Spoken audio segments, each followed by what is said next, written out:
مساء الخير. يلا بقى نعمل خميرة البلدي او الخميرة الام، اسمها لييفيتو مادري بالايطالي.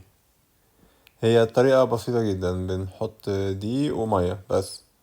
انا بعجنها ان هي تبقى مش بتلزق، ما تبقاش سائلة، بس بقلبها كويس بالشكل ده كده. انا هعمل خطوة بخطوة معاكم يعني.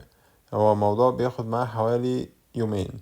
النهاردة هعجنها، بكرة بزودها دقيق ومية وأعجنها تاني. اليوم اللي بعده بقى بتبقى جاهزة للشغل.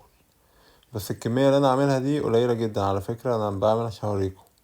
يعني دي بعد كده أنا استخدمتها في آخر الفيديو اللي هيتابع، هيلاقيني عجنت بيهم. عملت نص كيلو دقيق، بس أخدت وقت طويل أوي على ما خمرت.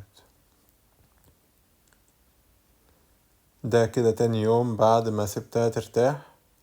مفيش تغيير كبير ملحوظ، بس يعني هنا بدأت سنة تتفاعل.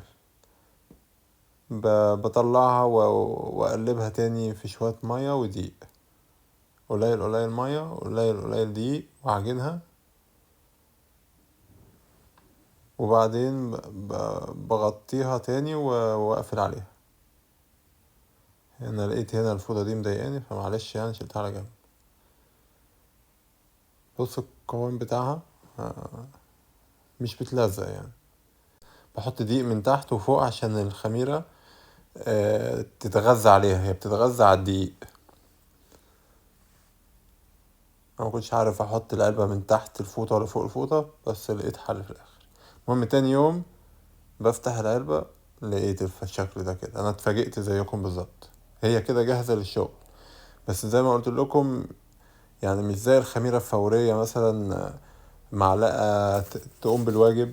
لا، دي محتاجة